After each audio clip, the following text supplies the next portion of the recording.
दोस्तों नमस्कार।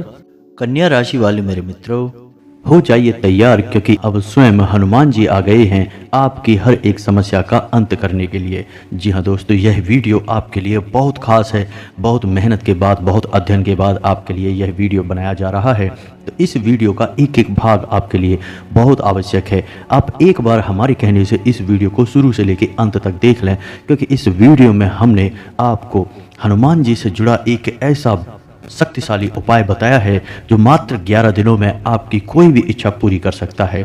लेकिन दोस्तों, आपको वास्तविकता के नज़दीक रहना है और आपको जो भी मनोकामना अपने मन में रखनी होगी वह वास्तविक मनोकामना होनी चाहिए। ऐसा नहीं कि आप रातों रात करोड़पति होने की इच्छा कर लें। ऐसी कोई इच्छा जो कि वास्तविक नहीं है और आपके लिए नज़दीक भविष्य में पूर्ण होने वाली नहीं है, ऐसी कोई इच्छा आपको नहीं करनी है, वरना आप हनुमान जी का अपमान करेंगे। जी हाँ दोस्तों, तो आपको अपनी सीमाओं में रहकर और वास्तविक और व्यवहारिक इच्छा अपने मन में सोचनी है। फिर आप उस इच्छा को इस उपाय करने से मात्र 11 दिनों के भीतर पूरी कर पाएंगे। यह हमारा आपसे वादा है। यह उपाय इतना शक्तिशाली है कि इसके बारे में हर कोई जानता भी नहीं है और जो जानता है वह किसी को बताता नहीं है। लेकिन हम देखते चले आ रहे हैं कि आप लंबे समय से संघर्षों से जूझते चले आ रहे हैं। आपके जीवन में समस्याओं का अंत ही नहीं हो रहा है। तो हम आपको यह उपाय बता रहे हैं और इस उपाय को आपको एक बार अपने जीवन काल में अवश्य आजमा कर देखना चाहिए। दोस्तों, केवल 11 दिनों की ही तो बात है।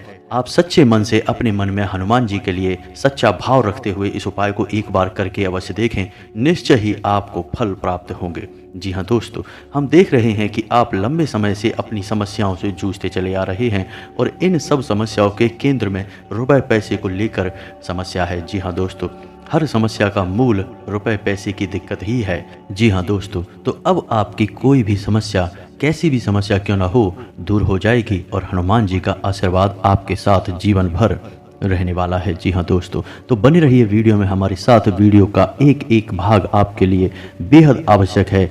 हम तो यह कहेंगे कि यह वीडियो आपके लिए एक सजीवन बूटी के समान कार्य करेगा, क्योंकि अब आप अपनी हर एक समस्या का समाधान हनुमान जी की मदद से करवा पाएंगे। इतनी शक्ति आपके अंदर आ जाएगी। लेकिन हम आपको बताएंगे कि कौन सी ऐसी सावधानियां हैं जो आपको इस उपाय को करने के दौरान बरतनी है। क्योंकि दोस्तों, कोई भी उपाय फलित तभी होता है जब उस उपाय को करने के लिए जो भी परिस्थितियां हैं वो अनुकूल बना ली जाएं। तो दोस्तों, आपको भी कुछ सावधानियां बरतनी होंगी। इस सब विषय पर हम आगे वीडियो में आपसे बात करने जा रहे हैं। इसी के साथ साथ इस समय की ग्रह गोचर के आधार पर कौन से ऐसे कार्य हैं जो आपको निश्चय ही करने चाहिए, कौन सी ऐसी आदतें हैं, कौन सी ऐसी बातें हैं जो आपको अपने जीवन काल में निश्चित तौर पर जोड़ लेनी चाहिए, जिससे आपको दिन दूनी रात चौगुनी तरक्की प्राप्त होगी। साथ ही साथ कौन सी ऐसी बातें हैं या कौन सी ऐसी आदतें हैं जो आपको पूर्ण रूप से त्याग देनी चाहिए, वरना आपका विनाश निश्चित है। जी हाँ दोस्तों, आपको यह बात अपने दिमाग में रखनी ही चाहिए दोस्तों कि हमारे जीवन काल में जो भी कुछ हमारे साथ घटित हो रहा होता है उसमें कहीं ना कहीं हमारा स्वयं का योगदान होता ही है। हम कहीं ना कहीं उसके लिए जिम्मेदार होते ही हैं। जाने अनजाने हम कभी कभी ऐसी गलतियां कर जाते हैं जिनकी कीमत हमें लंबे समय तक चुकानी पड़ती है, और यह तो हमारा दिल ही जानता है कि हमने कहां कहां कौन सी गलतियां की हैं। तो अब आपको हम सचेत करने जा रहे हैं और उन गलतियों से आपको हम दूर करने की पूरी कोशिश करेंगे। जी हाँ दोस्तों, वैसे तो हम जानते हैं कि आप मन से बहुत ही साफ और सच्चे इंसान हैं। आप जानबूझकर किसी का अनर्थ नहीं करते हैं, और यदि गलती से भी आपके हाथों किसी का अनर्थ हो जाए, किसी का बुरा हो जाए, तो आपके मन में उसके लिए बहुत पछतावा भी रहता है और आप पूरी कोशिश करते हैं कि उसकी कमी की भरपाई करना, उसे अच्छा महसूस कराना। लेकिन कभी कभी यह संभव नहीं हो पाता है, तो आपके मन में कुछ हीन भावना सी भर जाती है, ग्लानि का भाव भी रहता है। तो दोस्तों, हम आपको बता दें कि यह संसार है, यह ऐसे ही चलता है। यहाँ कभी कभी हम ना चाहें या हमारे ना चाहते हुए भी दूसरों के साथ गलत हो जाता है। इसमें हमारा कोई रोल नहीं है, हम इसके लिए जिम्मेदार नहीं है। यह तो परिवेश है, ग्रह दशा है या फिर नकारात्मक वातावरण है जो हमसे कुछ गलत करवा देता है। लेकिन दोस्तों, हम आपको फिर भी सतर्क करना चाहेंगे कि कुछ चीज़ें हैं जो आपको अपने जीवन काल से तुरंत निकाल कर बाहर फेंक देनी होंगी। जी हाँ दोस्तों, क्योंकि इस समय आपको शनिदेव महाराज की भी कृपा दृष्टि प्राप्त हो रही है और शनिदेव को कलयुग में कर्म का देवता कहा जाता है, न्याय का देवता कहा जाता है। तो सबसे पहला भाव आपको अपने मन में यह रखना है कि आप किसी भी प्रकार की गलत वातावरण या यूं कहें कि नकारात्मकता को अपने दिमाग से पूर्ण रूप से बाहर निकाल दीजिए, तभी आपको आपके कर्मों का पूर्ण फल प्राप्त होगा। आपको भूले से भी किसी गरीब का अपमान नहीं करना है, किसी महिला का अपमान नहीं करना है। यदि ऐसा अनजाने में आपसे हो भी जाए तो आपको उसके लिए जल्द से जल्द क्षमा भी मांग लेनी चाहिए। आप जितना मन में सच्चे और सात्विक रहेंगे उतना ही आपको अपने कर्मों का फल प्राप्त होता जाएगा। जी हाँ दोस्तों, इस संसार में लोग कर्म तो सभी करते हैं, ऐसा तो कोई है नहीं जो कोई कर्म करता ही नहीं हो। फिर भी लोगों के कर्मों का पूर्ण फल उन्हें प्राप्त नहीं होता है, क्योंकि कहीं ना कहीं नकारात्मक ऊर्जा बाधा बनकर खड़ी हो जाती है और उनके कर्मों के फल को सोख लेती है। तो कहीं ना कहीं दोस्तों आपके साथ भी ऐसा ही होता चला आ रहा है। जी हाँ दोस्तों, आप जितने सकारात्मक होंगे आपके जीवन में उतना ही अच्छा होता चला जाएगा। जी हाँ दोस्तों, हम आपको बता दें कि आपके जीवन काल में रुपए पैसे को लेकर दिक्कत पिछले कुछ समय से, यानी यूँ कहें कि कुछ महीनों से कुछ ज़्यादा ही बढ़ गई है। जी हाँ दोस्तों, रुपए पैसे को लेकर स्थितियां बहुत ही कष्टकारी पैदा होती चली जा रही हैं। आपके सारे प्रयास विफल होते जा रहे हैं। आपने जहां भी रुपया लगाया वह लगभग डूब ही गया, वापस आना मुश्किल हो गया। आपने किसी को यदि उधार भी दे दिया है तो वह भी वापस मांगने पर बुराई ही हासिल हुई है। रुपया भी कभी मिला कभी नहीं मिला, और उस पर भी सबसे बड़ी दिक्कत यह है कि अब आपके ऊपर कर्जा भी बढ़ने लगा है। पुराने कर्जे भी आपने अभी तक पूर्ण रूप से चुका नहीं पाए थे कि नए कर्जे आने आपके ऊपर शुरू हो गए हैं। जी हाँ दोस्तों, यह स्थिति बहुत ही भयानक है, क्योंकि आप धीरे धीरे एक दलदल में फंसते चले जा रहे हैं और आगे चल के आपके लिए यह बहुत ही विनाशकारी स्थिति उत्पन्न कर देगा। जी हाँ दोस्तों, आज के इस युग में रुपए पैसे की कितनी वैल्यू है यह तो आप भी जानते हैं। इस संसार में लोग उसी के साथ रिश्ता रखना चाहते हैं जिसकी जेब में रुपए पैसे अधिक होते हैं। जिसके पास पैसा रुपया नहीं है उसकी समाज में कोई इज्जत भी नहीं होती है।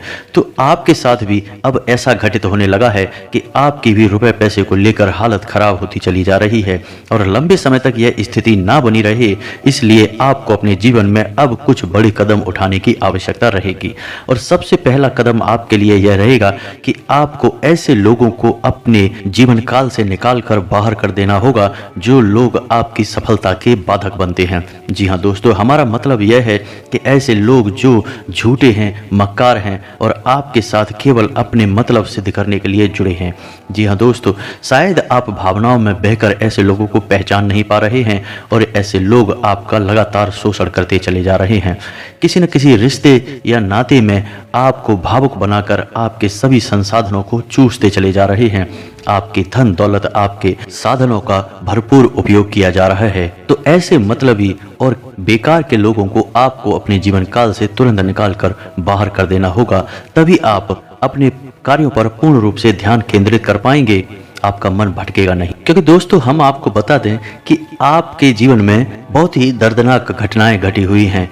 आपको अपनों ने ही धोखा दिया है, आपके अपने ही आपको परेशान करते रहते हैं और आप भावनात्मक रूप से कमज़ोर हो जाते हैं, टूट जाते हैं। और जो आपको धोखा देकर जाता है बाद में चिकनी चुपड़ी बातें करता है तो आप उसे माफ़ कर देते हैं, उसकी गलतियों को माफ़ कर देते हैं और आगे फिर से वही हरकतें आपके साथ होने लगती हैं। इससे अच्छा तो यह होगा कि आप ऐसे लोगों से कोई नाता ही ना रखें, अपने सारे संबंध खत्म कर दें, वो ज़्यादा बेहतर होगा। उससे आप कम से कम भावनात्मक रूप से तो मजबूत बने ही रहेंगे। जी हाँ दोस्तों, और यही हाल आपका प्यार के मामले में भी है। जी हाँ दोस्तों, या तो आपको सच्चा प्यार अभी तक मिल ही नहीं पाया है, और यदि आपको प्यार मिला भी है तो वह सच्चा नहीं है, यह तो आपका दिल भी जानता है। जी हाँ दोस्तों, हम आपको बता दें कि आपकी राशि के लोग रिश्तों के मामले में कुछ ज़्यादा ही दुर्भाग्यशाली होते हैं। इन्हें रिश्तों के नाम पर हमेशा धोखा ही प्राप्त होता है। तो आपको अपने नज़दीकी रिश्तों में सतर्क होने की बहुत आवश्यकता है, वरना आप अपना शोषण करवाते रहेंगे, अपना दुरुपयोग लगातार करवाते रहेंगे और आप उन्नति के रास्ते पर कभी चल नहीं पाएंगे। यही सबसे बड़ी बाधा है आपके लिए, यानी आप अपने दिल के हाथों मजबूर हैं। अब आपको अपने दिल को कठोर करना है और सख्त फैसले लेने हैं ताकि आप बिना किसी बाधा के सफलता की रेस में आगे बढ़ सकें। जी हाँ दोस्तों, इस समय आपको रुपए पैसे को लेकर फैसले बहुत सोच समझ कर लेने की आवश्यकता है। किसी के हाथ में किसी भी प्रकार से रुपए पैसे को लेकर कोई जिम्मेदारी ना दें। रुपए पैसे का मामला आप स्वयं ही संभालें, वो ज़्यादा बेहतर होगा। किसी पर विश्वास ना करें और प्रॉपर्टी आदि का लेन देन भी इस समय आपको टाल देने की आवश्यकता है। आपको सोच समझकर प्रॉपर्टी आदि के मामले सुलझाने की आवश्यकता रहेगी। जी हाँ दोस्तों, जितना हो सके उतना आप नकारात्मक लोगों से दूर रहें, किसी के साथ बहस में ना पड़े, वरना आप अपनी समय और अपनी ऊर्जा दोनों ही बर्बाद करेंगे। इस समय आपको स्वास्थ्य को लेकर भी थोड़ा सतर्क रहने की आवश्यकता है। वैसे तो आपका स्वास्थ्य सामान्य तौर पर खराब होता नहीं है, आपकी कद काठी मजबूत है, लेकिन इस समय आपको थोड़ा सतर्क रहने की आवश्यकता है। पेट को लेकर आपको सावधान रहना होगा, खान पान पर ध्यान देना होगा, वरना पेट में किसी प्रकार का संक्रमण हो सकता है। छाती या गले का संक्रमण भी आपको परेशान कर सकता है। तो दोस्तों, ये तो थी कुछ सावधानियां जो आपको बरतनी है।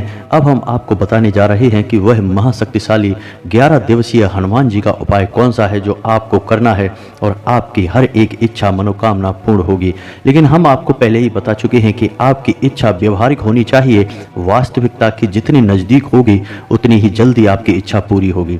जैसे उदाहरण के तौर पर आप समझें कि यदि आप इस समय 20,000 रुपये महीने कमाते हैं तो आप इतना सोच सकते हैं कि आपके 20,000 की कमाई 30,000 में बदल जाए। जी हाँ दोस्तों, यदि आप घर मकान नहीं ले पा रहे हैं तो आप ऐसा सोच सकते हैं कि आपको जल्द से जल्द आपकी मकान या घर को बनवाने से संबंधित इच्छा पूरी हो जाए। ऐसी भी इच्छा पूरी हो सकती है। यदि आपको सच्चा प्यार चाहिए तो आप उसके लिए भी मन में कामना कर सकते हैं। तो आप जितना हो सके उतना व्यवहारिक इच्छा करें और कोई भी एक इच्छा अपने मन में पहले साफ साफ निश्चय कर लें, तभी आप इस उपाय में आगे बढ़ें।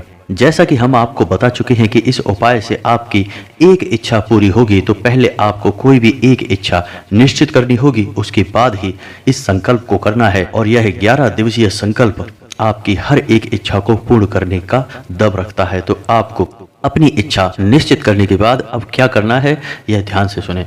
दोस्तों, यह उपाय मंगलवार से शुरू होगा। चूंकि यह हनुमान जी का उपाय है तो मंगलवार से ही शुरू होगा। तो मंगलवार को आपको ब्रह्म मुहूर्त में जागना है। जी हाँ दोस्तों, और नहा धोकर हनुमान जी की कोई फोटो या मूर्ति लेनी है। यदि आपके पूजा घर में पहले से ही हनुमान जी की फोटो या मूर्ति है तो सबसे बढ़िया है। आपको लाल रंग के आसन पर बैठना है, शुद्ध घी का दीपक जलाना है, गुड़ और चने का भोग रखना है। जी हाँ दोस्तों, यदि हो सके तो लाल रंग के कपड़े पहन लें, वह ज़्यादा बेहतर होगा। लाल टीका अपने माथे पर लगाना है। जी हाँ दोस्तों, अब आपको करना यह है कि पूरे भक्ति भाव के साथ हनुमान जी का आवाहन करना है। तो अब ध्यान से सुने कि आपकी पूजा विधि क्या रहने वाली है। सबसे पहले आपको ओम गम गणपते नमः यानी गणेश जी का मंत्र 11 बार उच्चारण करना है। उसके बाद ओम नमः शिवाय इस मंत्र को भी 11 बार उच्चारण करना है। उसके बाद आपको हनुमान जी का मन में आवाहन करना है कि हे प्रभु, आप आइए, हम आपके लिए एक संकल्प लेना चाहते हैं और आपकी पूजा आराधना करना चाहते हैं। उसके बाद आपको हाथ में जल लेकर जो भी आपकी मनोकामना है वह मनोकामना याद करनी है। उसके बाद आपको हाथ में जल लेकर आपकी जो भी मनोकामना है हनुमान जी को याद करते हुए वह मनोकामना बोलनी है। और उसके बाद अपने संकल्प को याद करना है कि आप 11 दिन का यह संकल्प ले रहे हैं और उसके बाद उस जल को छोड़ देना है। जी हाँ दोस्तों, अब आपको हनुमान जी की पूजा आराधना करनी है। हनुमान जी को तिलक लगाना है, लाल चंदन का तिलक लगाना है और उसके बाद भोग लगाना है, लाल रंग के पुष्प अर्पित करना है और उसके बाद हनुमान चालीसा को 11 बार पढ़ना है। जी हाँ दोस्तों, हनुमान चालीसा को आप बेशक याद कर सकते हैं, लेकिन आप जब भी हनुमान जी के सामने हनुमान चालीसा का पाठ करें तो किताब में से पढ़ें। जी हाँ दोस्तों, यह तो स्वयं हनुमान चालीसा में ही लिखा है, जो यह पढ़े हनुमान चालीसा होए सिद्ध साखी गौरी सा। तो आपको हनुमान चालीसा पढ़ना है, रटना नहीं है। ठीक है दोस्तों, आपको 11 बार हनुमान चालीसा का पाठ करना है। अब आपको करना यह है कि जब हनुमान चालीसा के अंत में यह लाइन आए कि तुलसीदास सदा हरिचेरा, यहाँ पर आपको अपना नाम बोलना है। मानकर चलते हैं कि आपका नाम विवेक है तो आपको बोलना है, विवेक दास सदा हरिचेरा कीजय नाथ हृदय में डेरा।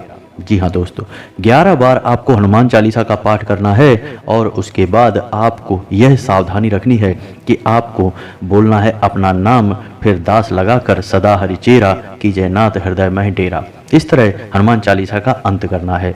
इस तरह आपको 11 दिनों तक लगातार एक निश्चित समय पर आपको हनुमान चालीसा का 11 बार पाठ करना है। जी हाँ दोस्तों, यह थोड़ा सा कठिन हो सकता है, थोड़ा इसमें समय लग सकता है, लेकिन आपको समय देना ही होगा क्योंकि आपकी मनोकामना भी पूर्ण होगी, इसलिए आपको यह मेहनत तो करनी ही होगी। अब आपको सावधानियां क्या रखनी है, इनका आपको ध्यान देना है। आपको तामसिक आहार त्याग देना होगा, जैसे कि आपको मीट, मांस, लहसुन, प्याज या फिर ज़्यादा मसालेदार भोजन त्याग देना होगा। जमीन पर आपको शयन करना होगा, यानी जमीन पर आपको सोना होगा। पूरे 11 दिनों तक पूर्ण ब्रह्मचर्य का पालन करना होगा। जी हाँ दोस्तों, यहाँ तक कि आपको अपने मन में भी किसी महिला के लिए गलत भाव नहीं लाने होंगे। यदि आ भी जाते हैं गलत भाव तो उसके लिए हनुमान जी से तुरंत माफ़ी मांग लेनी होगी। जी हाँ दोस्तों, तो इस तरह 11 दिनों तक के कठिन तप के बाद आपकी हर एक मनोकामना पूर्ण होगी। इस बात की हम आपको गारंटी देते हैं, स्वयं हनुमान जी आपकी मनोकामना पूर्ण करेंगे। अब आपको 11वें दिन क्या करना है, इसे आप ध्यान से सुने। 11वें दिन आपको 11 बार हनुमान चालीसा का पाठ करना है और अंत में बजरंग बाण का पाठ भी करना है। जी हाँ दोस्तों, यह बहुत ही आवश्यक है और बजरंग बाण के पाठ को करते समय भी आपको कुछ सावधानी रखनी है, जो ध्यान से सुने। तो आपको ध्यान यह देना है कि बजरंग बाण के पाठ में हनुमान जी को राम जी की शपथ दिलाई जा रही है। जी हाँ दोस्तों, यह बहुत ही खतरनाक मामला होता है दोस्तों। हनुमान जी को उनके पूज्य, उनके आराध्य प्रभु श्री राम की शपथ दिलाना कोई सामान्य कार्य नहीं है। तो ऐसा करते समय आपको अपने कान पकड़कर हनुमान जी से माफ़ी भी मांगनी होगी। जी हाँ दोस्तों, आप जब जब हनुमान जी को प्रभु श्री राम की शपथ देंगे तो आपको अपने कान पर हाथ भी रखना है, ताकि आप माफ़ी मांग रहे हैं। आपकी मजबूरी है कि आप हनुमान जी को शपथ दिला रहे हैं, लेकिन आप इसके लिए क्षमा प्रार्थी भी हैं। इससे आप हनुमान जी के क्रोध से बच जाएंगे, क्योंकि हनुमान जी को जब भी प्रभु श्री राम की शपथ दिलाई जाएगी और यदि यह हनुमान जी को उचित नहीं लगा तो उन्हें क्रोध भी आ सकता है। तो इसके लिए आप पहले ही उनसे क्षमा मांग लें। तो आपको बजरंग बाण का पाठ समाप्त करने के बाद हनुमान जी को भोग लगाना है और सच्चे मन से उनकी पूजा आराधना समाप्त करने के बाद, आरती वगैरह पूर्ण करने के बाद यह संकल्प पूर्ण कर लेना है। अब आप देखेंगे कि या तो यह संकल्प करने के दौरान ही आपकी इच्छा पूर्ण हो जाएगी, या फिर परिस्थितियां ऐसी बनने लगेंगी कि आप अपनी इच्छा पूर्ति के काफ़ी नज़दीक आ जाएंगे। जी हाँ दोस्तों, हनुमान जी स्वयं मानव रूप में आपकी मदद करने आएंगे और किसी न किसी तरह से आपको ऐसे मार्ग पर ले जाएंगे जहां आपकी इच्छा पूर्ण होगी। दोस्तों याद रखना कि भगवान कभी स्वयं हमारे सामने नहीं आते, वे किसी न किसी को माध्यम बनाकर हमारा काम करवाने के लिए भेजते हैं, या यूं कहें कि वे स्वयं मानव का रूप धारण कर कर हमारा कार्य बनाने के लिए हमारे सामने आते हैं। तो यदि हम उन्हें पहचान जाएं तो अति उत्तम है, और यदि ना भी पहचान पाएं तब भी उन्हें देवताओं का स्वरूप मानकर, हमारे आराध्य की कृपा मानकर, स्वीकार कर उनकी हर एक बात को मानना चाहिए। तो दोस्तों उम्मीद है कि वीडियो में दी गई जानकारी से आप कोई लाभ अवश्य ले पाएंगे, आपके जीवन में किसी प्रकार का परिवर्तन अवश्य ही आ जाएगा। आप इस उपाय को एक बार अवश्य करें और 11 दिन में आपको कैसे लाभ प्राप्त हुए इनके बारे में आप कमेंट करके अवश्य बताएं। दोस्तों हमें पूर्ण विश्वास है, हमने कई लोगों के जीवन में महापरिवर्तन होते हुए देखे हैं। उनके जीवन में तमाम विनाश हो रहा था, फिर सब कुछ अच्छा होने लगा केवल इस एक उपाय को करने मात्र से। जी हाँ दोस्तों, हनुमान जी ही एक ऐसे देव हैं जो कि जागृत हैं और जीवित हैं और 7 चिरंजीवियों में शामिल भी हैं। तो हनुमान जी से आप जब भी कोई भी प्रार्थना करते हैं तो वह अनसुनी नहीं जाती है, और यह 11 दिनों का कठोर संकल्प हनुमान जी को मजबूर कर देगा कि वे आपकी मदद करने के लिए अवश्य आएं। तो दोस्तों उम्मीद है वीडियो में दी गई जानकारी आपको पसंद आई होगी। कमेंट में पूरे भक्तिभाव के साथ जय श्री राम, जय हनुमान अवश्य लिखें, और कमेंट में जय माँ भद्रकाली भी अवश्य लिखें। आपका कल्याण होगा, माता आपके ऊपर कृपा बनाए रखेंगी, हनुमान जी आपकी मनोकामना पूर्ण अवश्य करेंगे। मिलते हैं अगले ज्ञानवर्धक वीडियो में, तब तक के लिए धन्यवाद।